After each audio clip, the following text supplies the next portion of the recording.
right, welcome to Beyond the Pulpit with Bishop Kevin.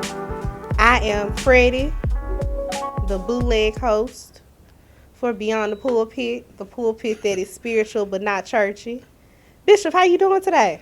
I'm just sitting here amazed that I'm on my own show being interviewed uh, by Freddie Magic Woods. But that's okay. I'm glad to be here. How you doing? I'm good. I just want the people to know who you are. That's all.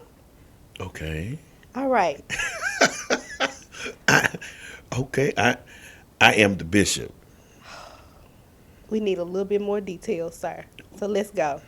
Who is Bishop Kevin Willis? I'm the pastor of New Life of Memphis.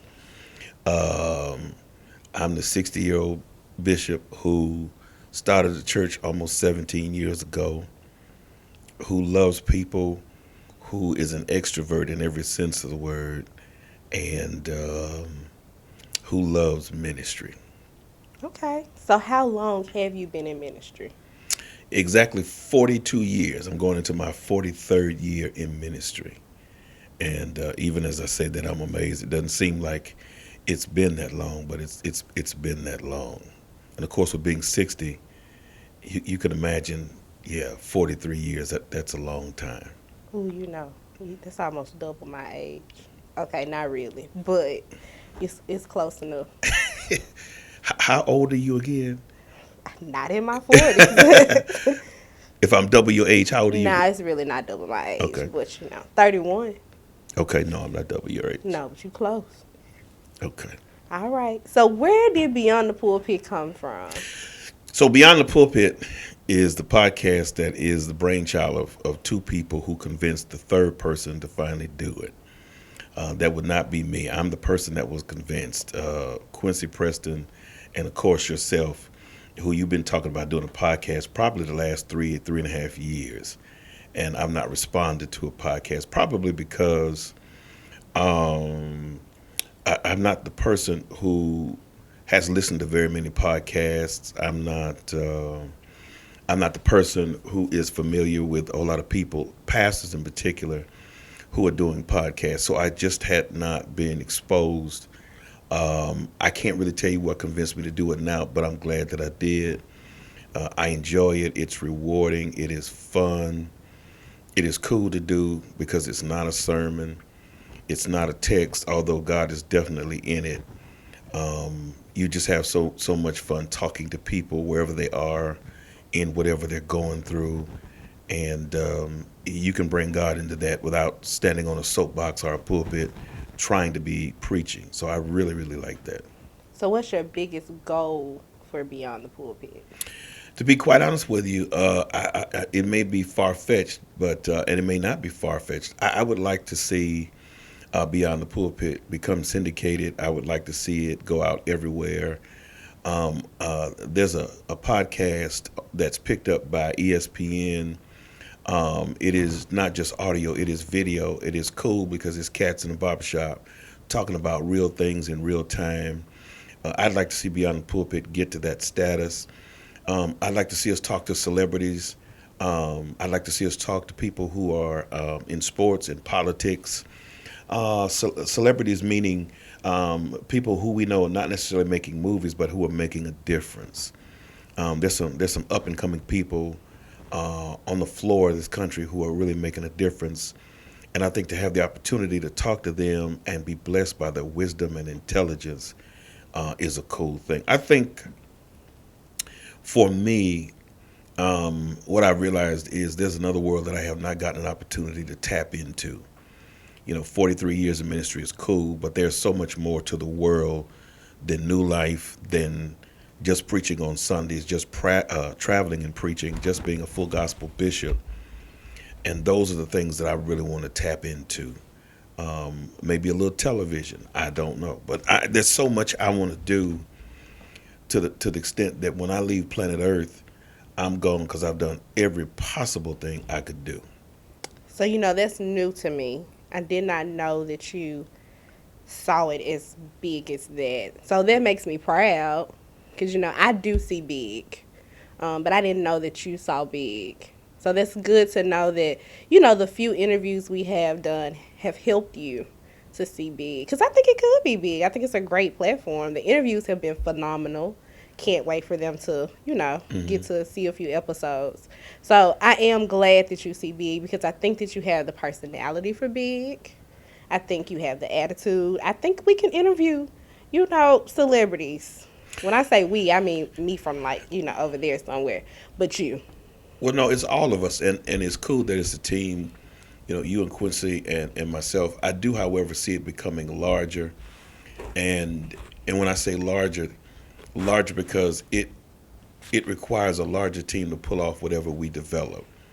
I think for me, in the emergence of New Life of Memphis, in its growth and evolution, God did a phenomenal thing in taking a few people and, of course, multiplying that. And so when I think of things like that and then come back to Beyond the Pulpit, I think, why can't we be what we want to be? Like, why can't we be syndicated, or why can't we be on ESPN, or why can't we do this, or why can't we do that?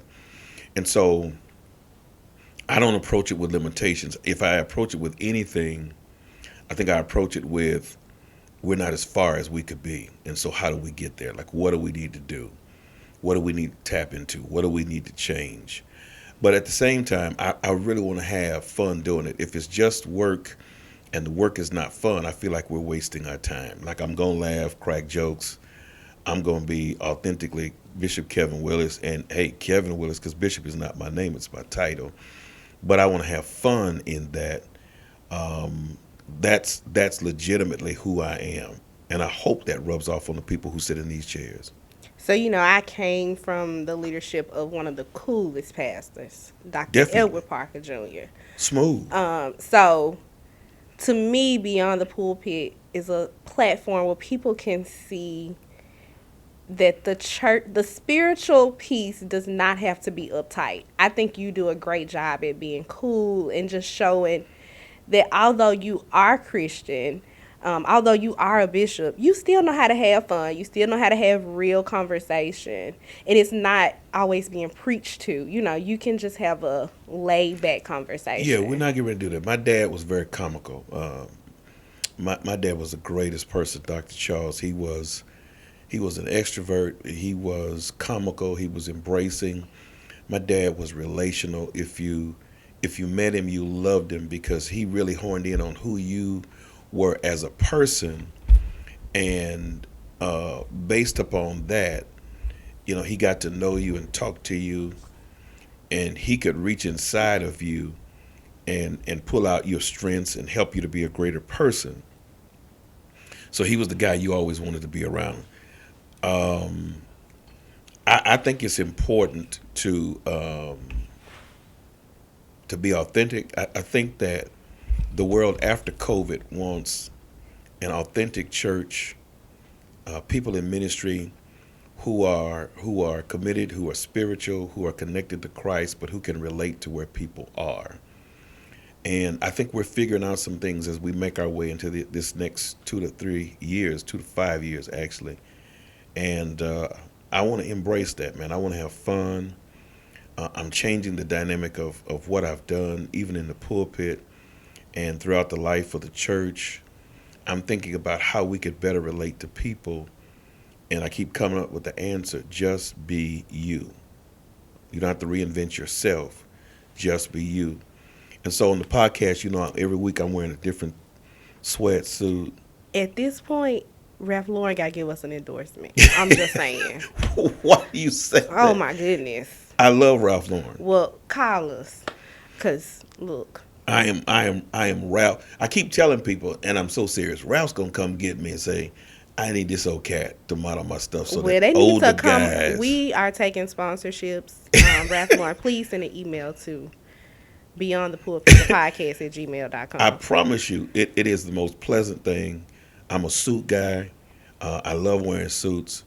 But this is a look that pleases me. Like, this is my comfortable look. And it's not that I can't get away with preaching and this kind of stuff. It's just that they not ready for that. Don't do that. I'm so relaxed in this because it really speaks to who I am as a person. If you came to church in a jogging suit to preach, I'm just gonna have to go on and lay at the altar because I don't think that mean you just gonna cut up, and I'm not ready. I don't think people, especially New Life. The cool thing about New Life is we're flexible enough to go, either way. Like it doesn't have to be a suit. I've pastored that church where you had to be suited and booted, and it was one of those stringent requirements. Like you didn't have the opportunity, the privilege, if you just want to know the truth, be yourself. You had to be what they expected you to be, and I lived in that bubble for a minute, and it was tough. And I think it's one of the things I love about our church. I'm not hard pressed to be anything. When we did the video for Beyond the Pulpit, you're talking about me riding on a motorcycle. You're talking about me being in the barbershop. You already know that there's some footage. Well, we didn't get the footage. A couple of other places we talked about filming. I think that would have been cool. I didn't do it because I didn't think people could handle it. On the next season. We going. Yeah, I think they would trip. We're not going to tell you now. We'll just show it to you later. But I think you have to be authentic. I'm trying to, at 60, still reach people your age. Okay. And that's not an impossibility. No, because if it was, I wouldn't be a member of New Life.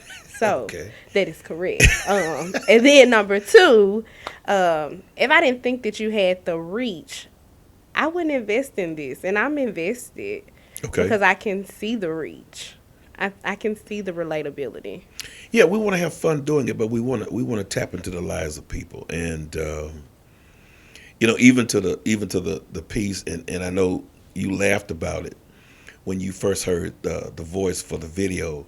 Like, why are you doing this? You think you Barry White, and I keep telling him Barry White time has come and gone. Oh no, It's gone. You would be. It's gone. You would be surprised the compliments me and QP have gotten. I'm sure About the voice. How old were the people giving the compliment? Not old. Not old. Okay. No, not old. Were they under 30? Yes. We had a majority of people under 30 talking about how smooth that is. They may have been lying. I'll take the lie. But by Bishop, you smooth. So but the voice is a central part of saying nothing about this is traditional. I mean, you know what? I was not here in the room when you recorded that video, and Quincy didn't cause that, by the way. And when I listened to that, I said, number one, who does he think he is? That was number one. Number two, it caught my attention, and so I think that it did what it needed to do. That's what it was supposed to do. So it did. I really felt like y'all had the lights turned down. You had an incense lit because you had to have. I don't know. You can't be sitting in a lighted room talking like that. I'm telling you, when I said I know you're liking a beat. Stop. I'm telling you, that's that thing. Pastor Linda said that's how you used to talk to her when y'all started dating. I'm going to tell you, somebody called my phone talking like that. I'm hanging up and blocking him. That is not how I used to talk. At 36, 37 years ago, I didn't have that kind of voice. Okay. No. All right. But it's a way of saying, hey, we're not traditional. We're going to have fun, even though we're dealing with some serious things. And we're going to talk about everything that we have talked about that I can think of in our recordings has been very serious. But fun. I mean, it's been entertaining. I've enjoyed them. I've cried. I've laughed. When did you cry? Don't worry about it. Seriously, when did you cry? That's not hard to do, but when did you cry? Old man's Dr. Parker's episode. Okay, I understand that. Yeah, that was a touching episode. That was very emotional for all of us because... Don't give too much away. No. I'm just simply saying we love him. Yeah, but that was a touching episode. So, and I do appreciate the variety. I appreciate the variety of guests. Yeah. They have not all been the same. But let me say this. I think where Dr. Parker was concerned, we got emotional because I think Memphis needs more of him. Yeah. Well, he's special to me. Yeah, we need more of him. When I say more of him, I'm not talking about just him. We need more men like him. The genuine. Yeah, but I mean... The wisdom. Yeah. He is wise. He knows so much. Yeah, and I think we need that. But then when I think about the other guests that we have interviewed, it's been enlightening. It's been fun. When I say enlightening, it has opened our eyes to who they are and what they really do, to how difficult some of the things that they do really, really are. I'm excited about upcoming guests because we're getting into areas where our voices will have the opportunity to influence some people concerning political matters. And I think that's a cool thing when you can point to something that you say in the studio that will cause people to think about a decision, not just for their own lives, but for the lives of other people, because your vote doesn't affect just you, it affects everybody else. When I think about that, I think that's a cool thing. When I think about other guests that are coming, and it's not about a political issue, but about life lessons that kind of focus and send your life in the right direction, I think that's a cool thing. I think you've hit a lot of necessary topics, especially for the African American community. And I like that you're becoming that voice. And to me, you've become that voice even without the episodes even being out. So I'm sure once our, listeners get to experience those episodes, they'll start to agree as well. You're just becoming the hub for this needs to be heard by our community. So let me go talk to Bishop. I'm finding myself in new relationships with younger people, and I think that's cool. That's really, I get to work with you in that area. Yeah, And but I didn't think like that it. was going to happen. I got to be honest with you. I didn't. If you had asked me probably 4 or 5 years ago where I thought ministry was going, and that's before COVID, obviously, I never would have said that to you. And it's not because I didn't have a love or an interest in. I don't call people young adults. I say stuff like primary adults, and I say that because I think you all are the decision makers and the influencers. And to be quite honest with you, I think society rests on what you cats do. Like at 60 years of age, I'm not passing off the scene. I'm an influencer and I want to be that. But, the Bible is real clear when it talks about, you know, the responsibility I have as an older man, the responsibility you all will have as younger people to frame the world and where it's headed next. And so I wouldn't have, I never would have, I never would have said, you know what, I'm going to influence that. I think God has a great sense of humor in terms of God setting you up for things that you've not imagined for your own life. And that's how you really come to know the sovereignty of God. Sometimes people talk about, Freddy, the sovereignty of God to suggest God makes me do this, God makes me do that. I don't view God from a make me position. Like I view God and his sovereignty in the sense of God bringing so many positives in your life that you've never considered, that he's always intended and purposed for you. And then creating an atmosphere for you to walk into what God really wants you to walk into. And when you walk into it and your eyes come open, man, it blows you away because you start to think, I never saw myself as God saw me. And then what you do is you appreciate the fact that God has a larger vision, if you'll let me say that, for your life than you ever have. So I think that's where I am. There's a connection with younger pastors. There's a connection with primary cats. For me, and I know this may sound off, but I got to be honest with you. This is perhaps the sweetest time of my life.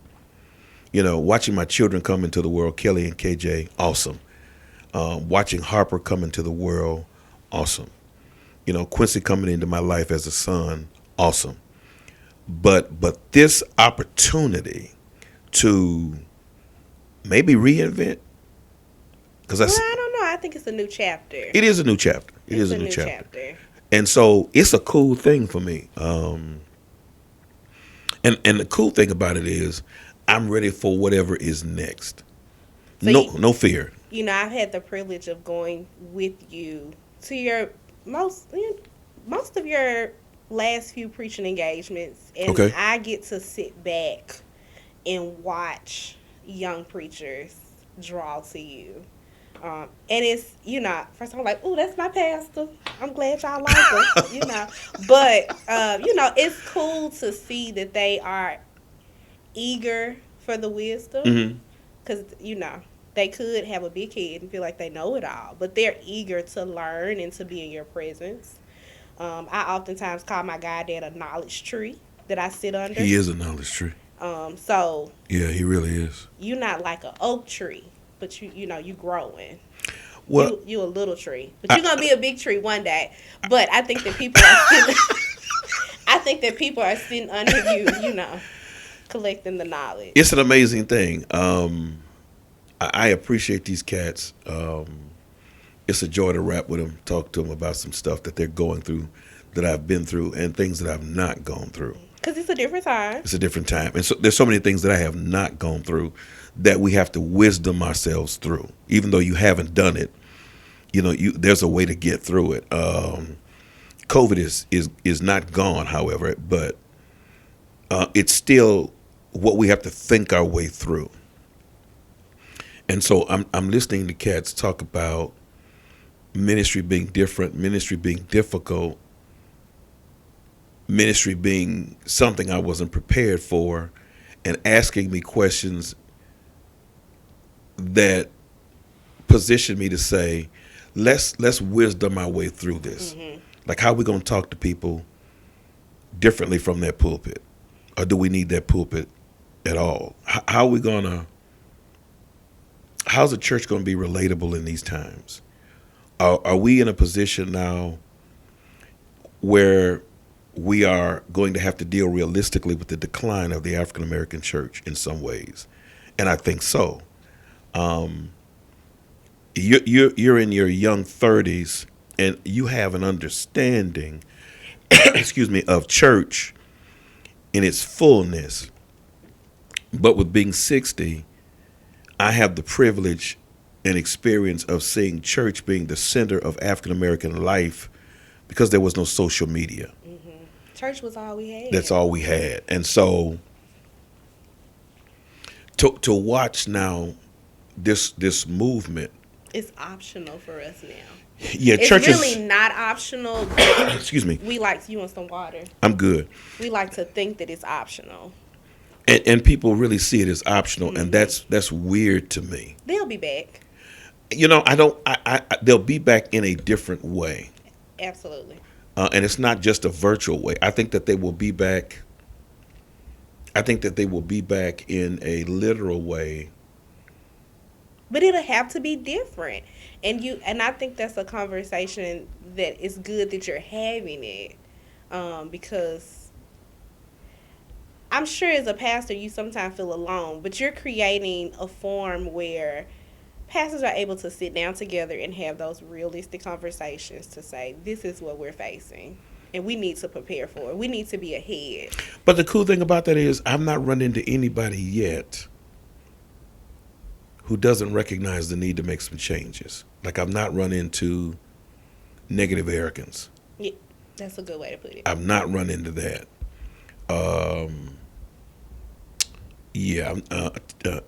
No, I've not run into that.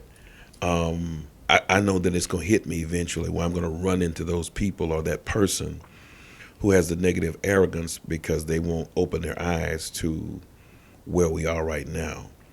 And I'm good with that because I think that when you get through talking to people, you have to release them to their decision, whatever that decision is. Mm-hmm. And you got to be okay with the fact that people are not always accepting of whatever wisdom you're trying to impart. That's a cool thing. I ain't mad about that. I think better than anything that I can say, time and circumstance will show who's right and who's wrong. And so, it's like putting food on the table. That's my responsibility. Giving you the utensils to feed. Yeah, you can feed yourself. But if you choose not to take what's on the table, I'm not mad about that because you're hurting yourself. But I am excited. Even though we're dealing with a decline, I am excited about where the church is going because I think we're running into who's authentic. Mm-hmm. And I think that's a great place to be. Yeah. Okay. Well, let's run back to Beyond the Pulpit real fast. Okay. Top 3 guests that you wish list that you would love to interview. On Beyond the Pulpit, Tyler Perry, number 1. Interesting. Bishop Jakes, number 2. That would be funny. Um,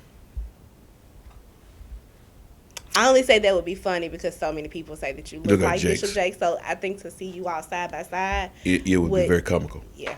You know, the third person that I would really love to talk to would be our former president, Barack Obama. Okay. I think he is one of the wisest,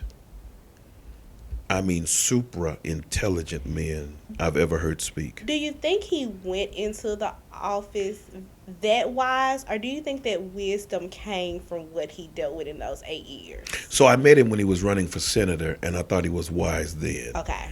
I really did. Some people are just smart. Some people just got it. He's incredibly smart, but I will say that, and I want you to catch the phraseology, I think that presidents are being president wisdoms you. Mm-hmm. If you'll let me say it that way. It's the phraseology that I'm after. Some of them. Some of them, yes. But him in particular, because you don't have the privilege and opportunity as a senator that you have when you're president. When you're senator, you're certainly responsible for people. When you're president, you could very easily feel the responsibility of the world. And when you're the first African American president. Certainly, even if we don't mention that. That's a burden all unto itself. So for him to be articulate and intelligent and wise, certainly God gifted him to maintain his composure in some times and spaces where he could have proven how black he is. And I think it's one of the reasons why I have a love for him and certainly a respect and regard for him like no other, because I think he handled himself with such grace that he's worth not only a conversation, he's worth a study. And I think African American men could learn so much from him because there were some people who said he was weak, and I'm thinking, how do you get weakness out of this?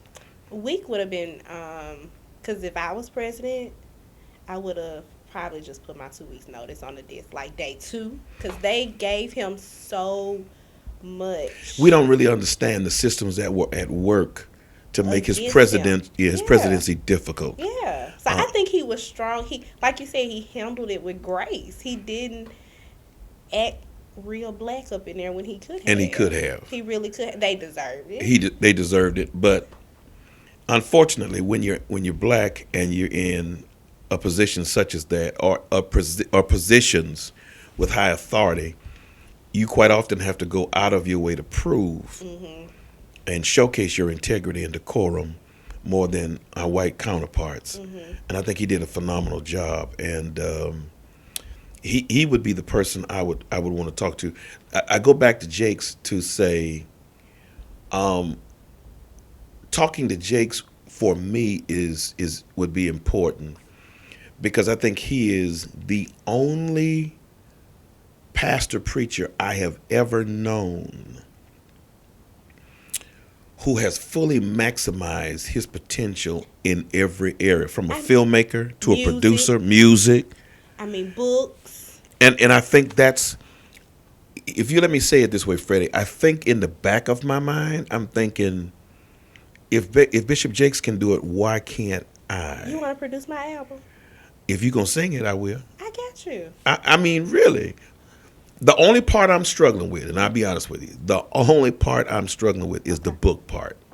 Yeah, but I don't think you should struggle in that area. I haven't written a book, obviously, but I think that for you, I feel like you got too many topics. We just need to find one. I think the problem with me in books is that, one, people don't read like they used to. Second of all, audio books are a thing. Well, audio books are a thing. You still got to write it to be read. Yeah, so. I never considered that. But I look at Bishop Jakes as the fullness of what God intends for pastors and preachers in ministry. And people have criticized him for making films and criticized him for being a producer. And I'm thinking, If they can do it, why can't we? Well, why does the world have the opportunity and we don't? Yeah. Well, when I say they, that's who I refer to. But I listen to the Breakfast Club, and Jakes comes on, and sometimes I think he's reaching people who aren't going to step foot in the church. Never ever. Never But ever. that could be the one piece of God that they need to reach salvation. We don't know. And that's why I say, And I love that he does that he's not well-rounded. too up here to talk to the world. He is totally well-rounded and has been for a number of years, but I think he epitomizes what I believe ministry should look like. And so, I'm at this age, and yet I feel younger than what I legitimately am. And I'm thinking God is giving me youth of mind and youth of body and youth of activity. Because it's so much more for you to do. There's so much more to do. Okay, why Tyler Perry? Why Tyler Perry? Because I think Tyler is full of wisdom as well. And I'm so captivated by a man who started out in this bodysuit with this voice. Well, I thought you were gonna go before this. Someone who was homeless. Well, and who has gained so much. Well, no, that's true too. But yes, him as Medea. But I thought he pigeonholed himself as Medea, and he has proven us. And he has proven us wrong. I thought that it was never that I didn't think Medea was funny, because I always have, and I've always thought that he was in that character, true to character for African American families. So I never argued that. I thought that he was a brilliant cat, but he was pigeonholing himself. And you are so right. He proved all of us wrong. But I think he struggled. When he first started to do characters outside of Medea, you could still hear Medea in his voice. Certainly. But now he has gone so far. I watched the Meghan and Henry documentary. Mm-hmm. Have you seen it? Yes. Okay, so some of it, not all of it. He let them stay in his home in L.A. when they came to America. Amazing. And just hearing how giving he was. And that seems to be his personality. It does. And I heard he hard to work for. I heard they work real hard. I mean, but they work hard in New Life. So, but I think that if you're gonna get paid that kind of money, it's okay. I think that the only other person with a Tyler Perry, and I almost said A and B, one of my favorite human beings is Denzel Washington. Oh, please, can we get him? Tell him to bring his son too when he comes to the interview. I think Denzel is my version of Sidney Poitier. Okay, that's good. I like Denzel. What Sidney Poitier has been to another generation, I think Denzel has become to us. Mm-hmm. Denzel is the person whose feet we sit at now and say, okay, we need you to impart wisdom to us. I think it was very obvious in the Will Smith, Chris Rock situation. Will said that Denzel was very instrumental in that situation for him. He said that Denzel was really a rock and, calling him and telling him how wrong he was at times and, just holding him accountable. And that's the piece that we need. The wisdom, the honest wisdom. And the accountability. Yeah. While there's so many people that we could talk to. I gotta say this. I was talking to someone just the other day, and I was saying I think all of the greatest actors are really crazy. Mm-hmm. Like Heath Ledger, I think like the Joker really took him out. But I don't think Denzel really crazy. No, but there's a creativity to Denzel that we acknowledge. Yeah, he acts very well. We didn't say this, so we got to say this real quick so we don't seem chauvinistic. And I got to tell you who my guests are. But so we don't appear to be chauvinistic. We gotta lift this. All male. Is that what you said? Yeah, we can't. Well, I wanted Michelle.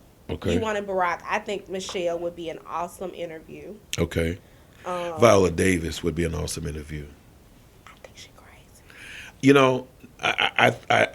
I am impressed by the flexibility of her ability. I've seen her in so many movies, and this chick has a depth to her that is beyond anything we could imagine. She's not in a box. No.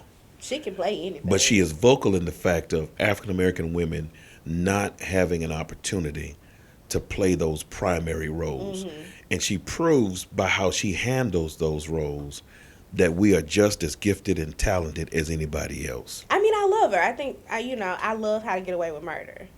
Well, It was one of my favorite shows. Whoopi is if I could put my arms around somebody and hug them, it would be Whoopi. Really? Yeah, because I think she's kind of right there with Denzel. I think Whoopi is misunderstood in some instances, but you cannot deny her brilliance. You cannot deny her impact on African American culture. I mean, The Color Purple within itself. It still violence. speaks. It still It speaks. speaks. I mean, it's so loud. Even now, people still watching The Color Purple. Oh yeah. Here's the other piece of the puzzle I didn't get a chance to say about Tyler Perry. More than anything Tyler Perry has acted in, what's impressive to me is the number of actors he has empowered. Absolutely. And how they went from stage play to big screen. Like, he took them from one level to the next. And allowed the finances Yeah. to follow them. Yeah. I think that's... Well, we know we knew Tamla Mann from Kurt Franklin, barely. But would we know Tamla Mann if it wasn't for Tyler Perry? No. We never would have known David Mann. No, Kurt Franklin, as brilliant as he is in music... His Christmas movies are good now. I'm not going to let you knock those. No. But okay. I'm saying he did not have the platform that Tyler did to catapult. No, so Tyler gets the nod for that. Final thing is this. Me and Quincy are avid Dallas Cowboy fans, but I don't know, because you asked me about interviewing. I don't really know. You want to interview Jerry Jones? No. Oh. No. I can't. We know Jerry Jones. I can't. You know him? Yeah. We in other words, we know him character. Oh, I was just saying, why he not on here? No. Okay, I'm sorry. I can't think of, off the top of my head, probably the only two athletes that I would have a fit to interview would probably be Magic Johnson and Tiger Woods. Okay, so I was gonna say Shaq. I would love like Shaq. for you to interview Shaq. Now we're talking athletes. I want you to interview LeBron. I love how LeBron takes care of his team. LeBron is a great guy, but don't like him as a player. I am nostalgic, and so Magic is my guy. Okay, that's true. So I'm very nostalgic, and I don't think there's been another team greater than that team. Even though I love Kobe and I love Shaq, me and Quincy were avid fans of the Lakers during that era. Loved Michael Jordan, but that Magic Johnson, Kareem era, that Showtime that's on HBO, that's a sweet time for basketball. And here is the deal. Tiger Woods, because I don't think I've ever seen an athlete so loved by our other culture fall so heavily to nothing and then find himself. He's rising again. And rising again. Okay, but if we interviewing athletes, you got to interview Dr. J. Love Dr. J. Okay. First hero in basketball was Dr. J. Okay. Yeah, bought his shoes, bought everything. I think that would be a nice one, but yeah. Like, I bought those shoes, man, Dr. J's Converse. At that time, $40 for some tennis shoes was heavy money. I had to convince my mama to spend $40. You don't know how many leaves I raked, how much work I did to get some $40 tennis shoes, only to have my mama buy those tennis shoes and my dad took them away from me. He said it did not make sense to have on $40 tennis shoes. How much your outfit cost? I didn't have an outfit, but I can tell you this, and you know Converse All Stars, Chuck Taylors, and this is gonna blow your mind, was $7. You so old, bitch. So okay. So to have $40 tennis shoes when you could have a pair of $7 tennis shoes, that was a big deal. That was a big jump. Yeah, he should have took them. But my mama loved me, and she got them back for me. Oh, that's so sweet. And I wore those tennis shoes until my feet literally went through the front of the shoe. Okay, this is my last one. I think Jay-Z would be a good interview. Okay, why Jay-Z? He a businessman. I think he's a brilliant businessman. He's a businessman. Okay. I think he's a brilliant businessman. The rap fans will know. Of course, I'm gonna say I'd rather interview Beyonce. Sir, stay She's focused. a businesswoman. Stay focused. I'm focused. You know, I am like #1 beehive, but I don't think Beyonce is anybody I ever want to talk to. I think Beyonce is smarter than people give her credit for. I think she's so creative. You know how some people are so creative that they a little special. I want to talk to her about her spiritual life. Where are you? Does she have one? Well, I say that because I keep hearing statements and have heard statements across the years from Beyonce that suggest to me that she has not only a Christian background, but Well, she does have a Christian background. She has talked about Christ before. That's in a documentary. but the problem is she is I don't know if she's still there. she's touted as being something else, and I think that Well, she talks about charging her crystals in a full moon. Yeah. Now, Christians don't charge crystals. no, we don't do that. We don't do that. We don't do My that. crystals will stay dead. We don't do that. So that's what I'm saying. I want to have a conversation to say, girl, where are you? Talk to us. Are you still a Jesus believer? What is the deal? Nah, I don't want to talk to Beyonce. I want to talk to Beyonce. Yeah, that would be a great conversation.